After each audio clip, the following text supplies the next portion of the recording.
Good? Okay, Coach, you can start us off. It's, just so proud of our young men. They can't win a game or lose a game in 30 minutes or 45 minutes. You have to play 60 minutes. Is something we've preached since we've been here. Really, that's all I told them at halftime. And, to be very candid, felt like my heart got ripped out right before half on the fumble for points there. And felt very confident all week. That's the only time I started to waver a bit and just felt just so anxious and sick. But we settled down at halftime and just preached to our kids, play 60 minutes.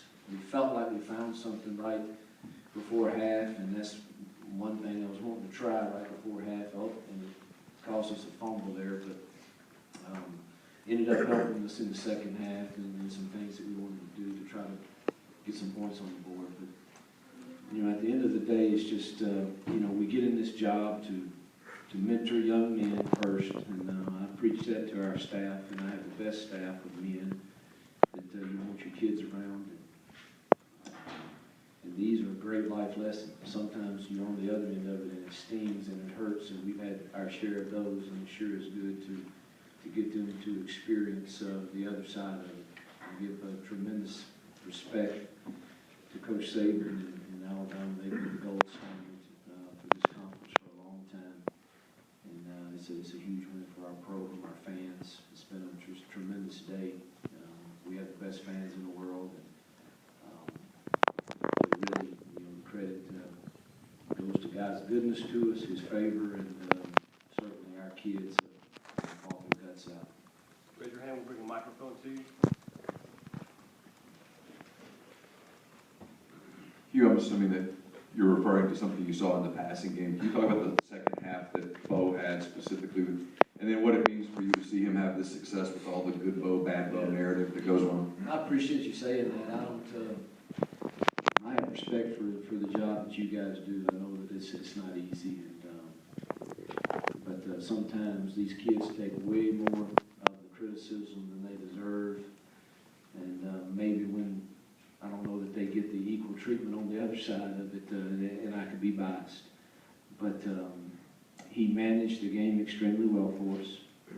Nothing's going to just jump out of the stat sheet that is going to wow anyone, but that was kind of the plan that we talked about all week. We really felt like our defense was good enough to keep us in it against a very, very talented offense that stresses you in all kinds of ways. And he managed the game very nicely. In the second half, made some big-time plays, and really I thought had a couple chances for some more.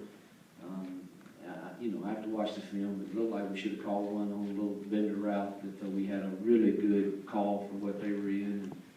And then I thought he had Laquan on a little double move on the sideline and maybe threw it a little bit behind him.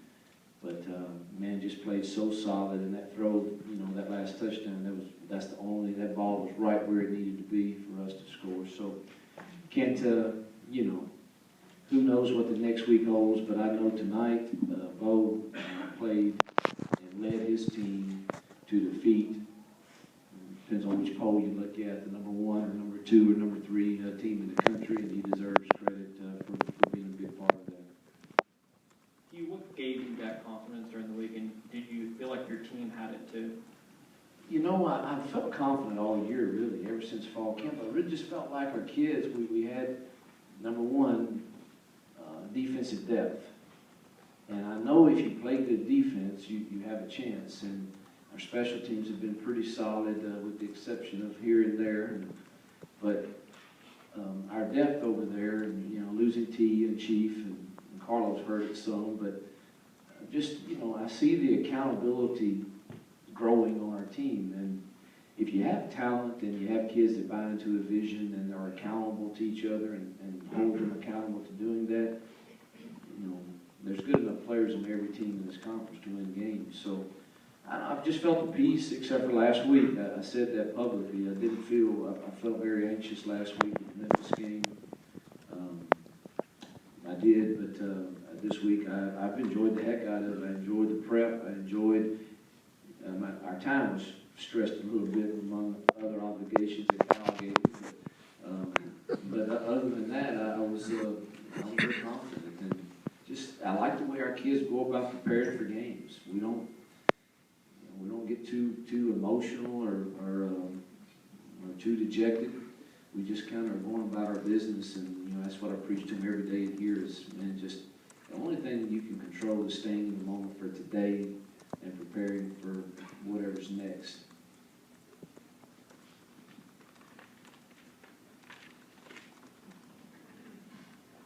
You, as big as this one is, you looking forward to going through this every week in this division?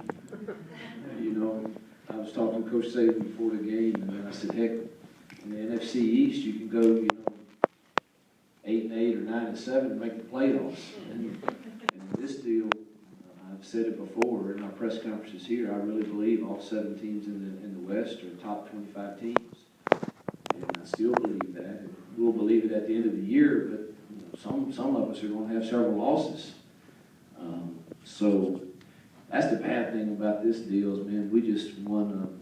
I don't know if it's the biggest win in program history, or I can't measure it next to the Archie years because I wasn't really involved in those.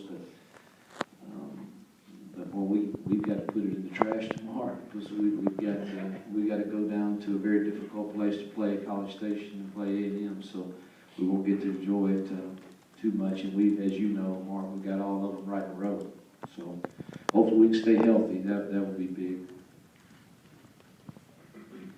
You just talked about the effort of your defense. After having a good performance last week and a tougher test this week, how they kind of stood up to that challenge. They just answered the bell time and time again. And I've told everyone all week, you won't stop this Alabama team. You just don't. They have too much talent in the offensive line, tailback, quarterbacks, running backs, tight ends. You just can't stop them. You have to be very stingy in the red zone.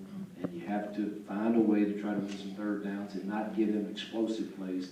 And what I thought we did pretty well was not give up explosive plays. We gave up, I know, one. It could be more, but they resulted in some points for them. And we shouldn't have given that one up. We had a good call for that route that they ran. But they just keep playing and they believe. And at halftime they believe. And Denzel and Cinquez said, Coach, you just find a way to score 10 points, we're going to win. I don't know how we got it done, but they're a confident group.